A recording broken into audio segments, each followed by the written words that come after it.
Ele é gelado e muito refrescante. Está presente em quase todos os lanches. Mas ao contrário do que muitos imaginam, o refrigerante não faz muito bem para a saúde não. Tem muito açúcar, ajuda no surgimento de cáries, no aumento de peso. Apesar disso, a maioria das pessoas prefere nem ligar para isso e se entregar ao delicioso sabor do refrigerante.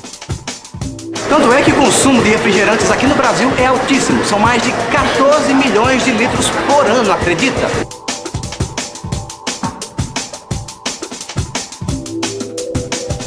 Se for pensar que em cada latinha como essa aqui cabem 350 mililitros de refrigerante, são mais de 40 milhões de latinhas como essa. Muita coisa, hein?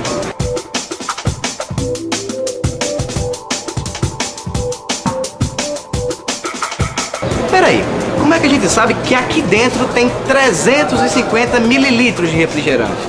Será que tem uma forma de calcular isso, hein? Tem sim!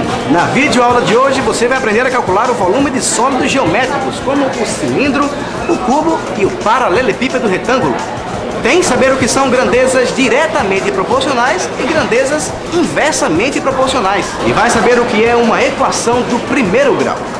Tudo isso agora, em mais uma videoaula Proitec de matemática.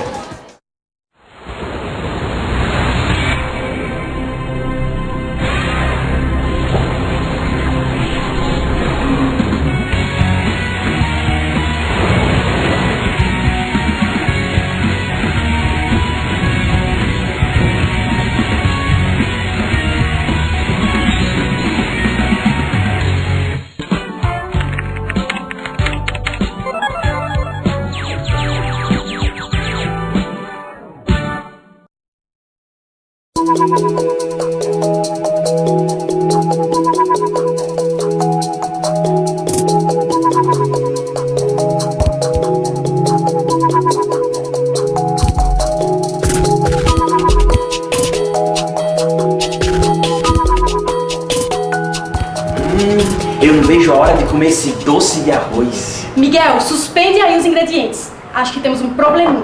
Que foi, Camila? Aqui na receita tá dizendo que o doce de arroz tem de 6 porções. Ou seja, é para 6 pessoas.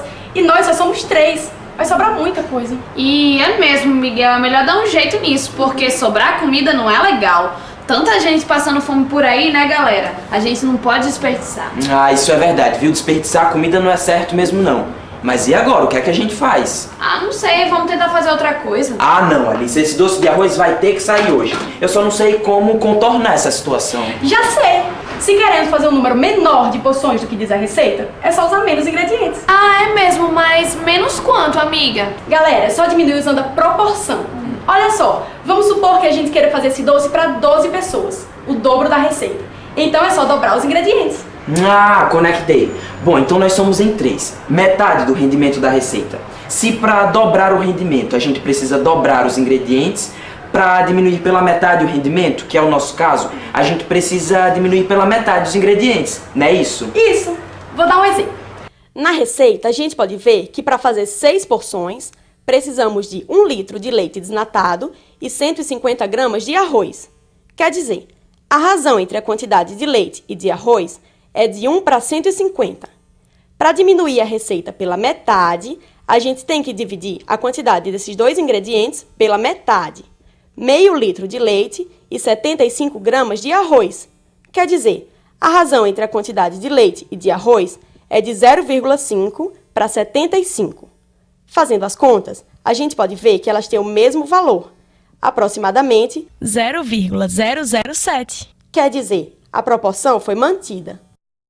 Ah, agora eu conectei de vez. Ah, a gente viu isso no livro do Proitec. Na receita, o leite e o arroz são grandezas diretamente proporcionais, porque diminuem na mesma proporção. Se duplica um, duplica o outro. Se divide pela metade um, divide pela metade o outro. Vocês se lembram disso? Ah, lembrei. E além das grandezas diretamente proporcionais, o livro também fala das grandezas inversamente proporcionais. Grandezas inversamente proporcionais?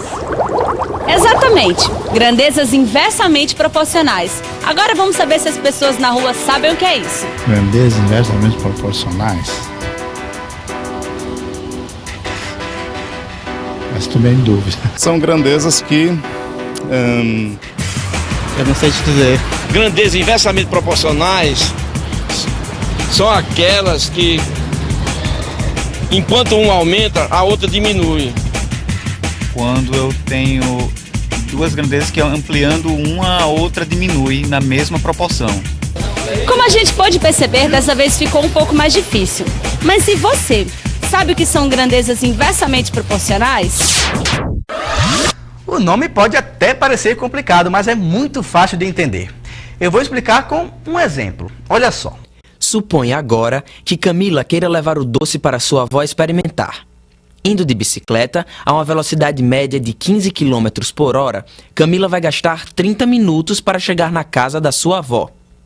Se quiser chegar na metade desse tempo, ou seja, 15 minutos, terá que dobrar a velocidade para 30 km por hora. Esse é um exemplo de grandezas inversamente proporcionais, pois para reduzir o tempo à metade é preciso dobrar a velocidade média. Se quiséssemos reduzir o tempo a 1/3, teríamos que triplicar a velocidade. Tá vendo como uma grandeza aumentou e a outra diminuiu? É isso que chamamos grandezas inversamente proporcionais. É quando, ao aumentarmos uma grandeza, a outra diminui na mesma proporção. Com essas informações, você pode calcular a regra de 3 simples, que está bem explicado no seu livro-texto. Galera, esse papo todo me fez lembrar de uma coisa. Do que, Miguel? De que vocês duas bem que podiam me ajudar aqui na cozinha, né? Assim seremos em 3 e aí o tempo de preparo vai diminuir 3 vezes. Grandezas inversamente proporcionais, né? Ai, Miguel, que neurasa por doce, eu, hein? É, mas tá bom, a gente ajuda, né, amiga? É, mãos à obra. Vou separar o leite aqui, ó. Galera, esse papo de grandezas diretamente e inversamente proporcionais me fez lembrar que a matemática está presente em tudo, né? Até cozinhando a gente fala na matemática. E eu ainda digo mais, viu? Isso aí que você tá segurando também me lembra matemática. Uma caixa de leite? Como assim? É sim, essa caixa de leite é um exemplo típico de um sólido geométrico. Ah, é mesmo, amiga. Esse sólido geométrico aqui é um paralelepípedo retângulo, porque tem 6 lados paralelos entre si e 24 ângulos retos. O encontro de 2 lados como esse aqui formam as arestas. E cada quina dessa é um vértice.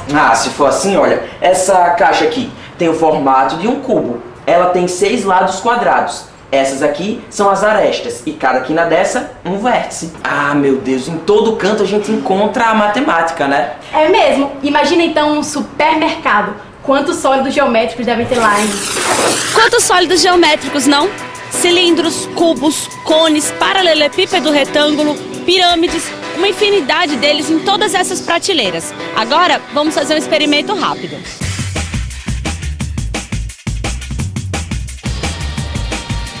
Pronto! Podemos dizer que a água que foi utilizada para preencher esse sólido geométrico representa o seu volume. Ou seja, volume é toda a água que foi utilizada para preencher o sólido geométrico por completo. E aí, você sabe como calcular esse volume? Não tem problema, é muito fácil. No caso dos paralelepípedos retângulos, é só multiplicar a área da base, que é a medida do lado maior, vezes a medida do lado menor, pela altura. Nos cubos é a mesma coisa, a área da base vezes a altura. Como todos os lados são iguais, então o volume é o lado ao cubo. E nos cilindros também, a área da base vezes a altura. Como a área da base é igual a π vezes r, que é o raio, ao quadrado, então o volume do cilindro é π vezes r ao quadrado vezes a altura. Viu como é fácil? Então faz o seguinte, vai até a sua cozinha, pega todos esses objetos, uma régua e tenta medir o volume deles. Eu tenho certeza que você vai fixar tudo bem direitinho.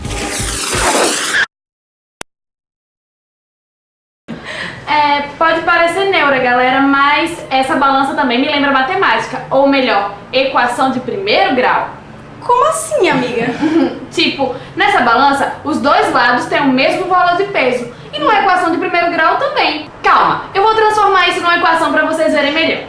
15 moedas, ou melhor, 15 vezes 5 gramas, que é o peso de cada moeda, é igual a x, o peso do arroz. Fazendo as contas, x é igual a 75 gramas. Caraca, será que a gente consegue encontrar outro exemplo de equação de primeiro grau? Claro que sim. A equação de primeiro grau é muito fácil de ser encontrada. Vamos continuar usando a balança como exemplo. Colocamos 2 bombons de um lado mais um peso de 5 gramas, do outro um peso de 25 gramas. Pronto, equilibrou. A equação do primeiro grau é formada por 2x, que é o peso dos bombons, que não sabemos, mais 5, que é o pezinho do lado esquerdo, é igual a 25, o peso do lado direito.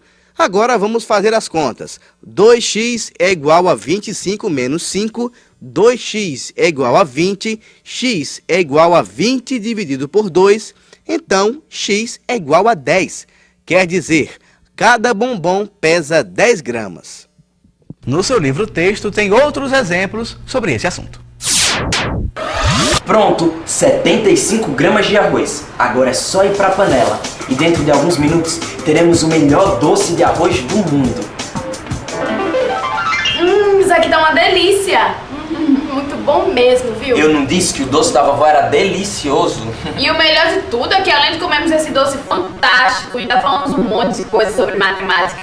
Falamos muita coisa mesmo, né? Será que a gente consegue lembrar de tudo que falou aqui? Eu lembro sim. A gente falou de proporção, de volume de sólidos geométricos, a gente falou de equação de primeiro grau e também...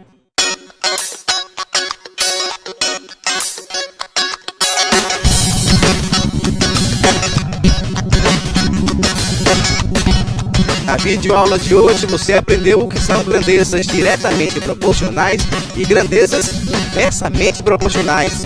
Conheceu também alguns sólidos geométricos, como o paralelepípedo retângulo, o cubo e o cilindro. Aprendeu a calcular o volume desses sólidos e a resolver uma equação do primeiro grau. Depois de tanta coisa, fica a dica para você continuar os seus estudos em casa, tá bom? Então é isso, na próxima semana eu volto com mais uma videoaula ProiTech. Até lá!